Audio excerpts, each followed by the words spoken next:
La Picardie, c'est un gros bassin de production en raie gras anglais et c'est vraiment une fierté de savoir qu'on produit pour les jardineries, pour les fourrages et tout, partout en France ou parfois dans le monde. Oui. Je m'appelle Clément Landrieux, je suis agriculteur au Crotoy. On est 4 associés et un salarié. Production classique dans le secteur, betterave, lin, on fait du raie gras porte-graines, du blé, un peu de pois de conserve, un petit peu de maïs pour les bêtes. Et en élevage, c'est des charolaises. C'est du raie gras anglais. Cette année fourragé, mais historiquement on fait quand même plutôt du gazon et là c'était pour des questions de contrat où il n'y avait pas de contrat de gazon. Mais on valorise dans tous les cas la paille de raie gras pour les bêtes en fourrage.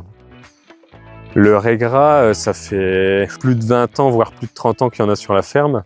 C'était en remplacement, je pense, du colza à l'époque. L'avantage du raie gras, c'est que c'est des contrats à l'hectare, donc il n'y a pas de question de production et de supplément de rendement ou quoi qui ne serait pas valorisé. Les prix sont fixés, sont connus à l'avance et on sait d'emblée dans quoi on s'engage. Et ça, c'est une sécurité quand même pour la production. Et je dis toujours, nous, il nous reste plus qu'à produire et on n'a plus à gérer le prix. C'est pas dépendant des marchés, même si ça fluctue d'une année à l'autre. Je rajouterais que c'est de la semence, que c'est technique et que c'est toujours quelque chose qui nous a motivés aussi.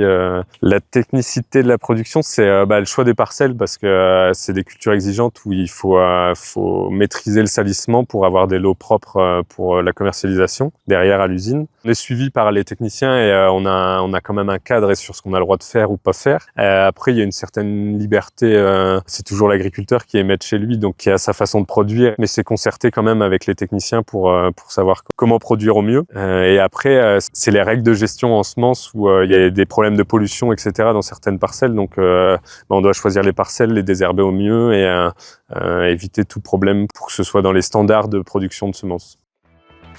Il n'y a pas d'objectif, c'est des contrats à l'hectare et c'est l'avantage dans ces cultures-là. Le seul objectif qu'on a, c'est de produire le plus possible pour gagner le plus d'argent possible. Il n'y a pas de minimum ou maximum de production pour les cultures. L'établissement a un contrat de production à réaliser sur telle ou telle variété et après ils nous le proposent en fonction de ce qu'ils veulent faire et du choix des parcelles, du secteur, etc.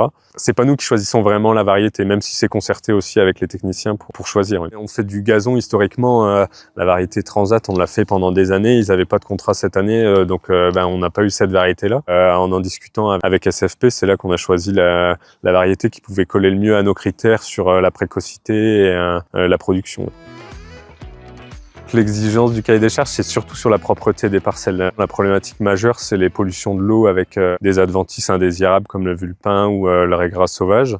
C'est vraiment l'exigence majeure de production. Et après, c'est tout ce qui va être humidité à la récolte. Donc ça, nous, on le gère nous-mêmes. On a un séchoir pour livrer le grain aux normes d'humidité demandées. Et après, c'est sur la faculté germinative des lots où là, on maîtrise moins au champ par rapport à ça, mais normalement, s'il n'y a pas d'intervention non contrôlée, il n'y a pas de souci sur la faculté germinative des lots. L'exigence première, c'est la propreté des parcelles et du lot qu'on va récolter. Donc notamment, ça va jouer au désherbage et surtout au choix de la parcelle. Le choix de la parcelle, c'est plus le producteur qui va le faire parce qu'il connaît ses parcelles. Le point crucial sur cette culture-là, c'est vraiment le désherbage où c'est le plus difficile. Il y a une partie de la ferme où on a des problématiques vulpins. On n'a jamais mis de raie gras parce qu'on sait qu'on n'arrivera pas à sortir des lots aux normes sur cette partie-là. Mais nous, le but, c'est vraiment la production de semences et la valorisation de la semence. Ouais. C'est la valorisation fourrage, elle est secondaire par rapport à la culture. Mon rôle auprès de Clément, c'est de lui suivre sa parcelle techniquement, du semis jusqu'à la récolte. Je viens l'aiguiller sur le semis, le désherbage, la fertilisation et la récolte. Je passe dans les parcelles régulièrement pour du coup voir l'avancée culturelle de la parcelle, la propreté, s'il y a des actions à réaliser. Suite à ça, il y a un inspecteur qui va venir passer contrôler la parcelle pour voir si elle suit les normes qui sont fixées par le MINIS. Donc s'il n'y a pas d'autres espèces présente sur la parcelle qui peut être dérangeante pour classer le lot en semences pures. Ça devient de plus en plus compliqué en plaine d'avoir des parcelles propres et indemnes en graminées. Donc la production de graminées, elle devient de plus en plus compliquée. Les problématiques vulpins et raie gras, elles se généralisent partout parce qu'il y a de moins en moins de solutions produits phyto ou même alternatives où c'est des espèces qu'on a du mal à gérer dans les cultures. Donc les parcelles se salissent.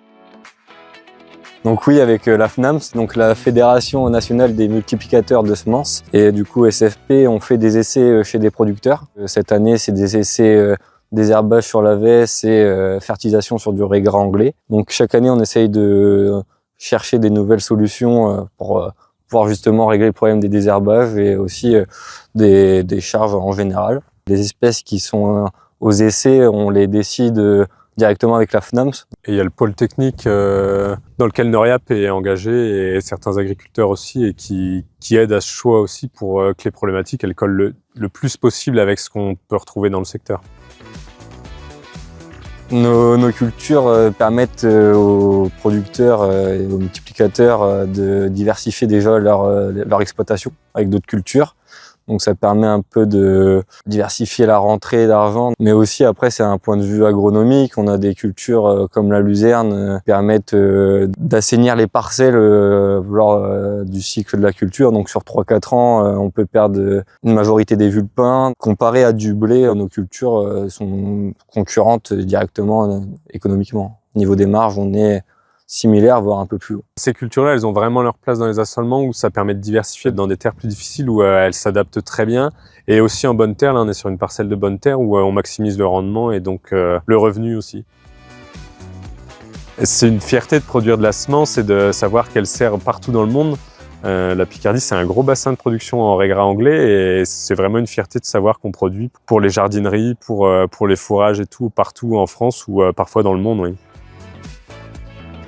Si vous avez des questions sur nos cultures, que ce soit sur des légumineuses ou des graminées, qui peuvent être intéressantes dans vos exploitations, n'hésitez pas à venir nous contacter directement. Je serai ravi et on sera ravis avec l'équipe SFP de vous répondre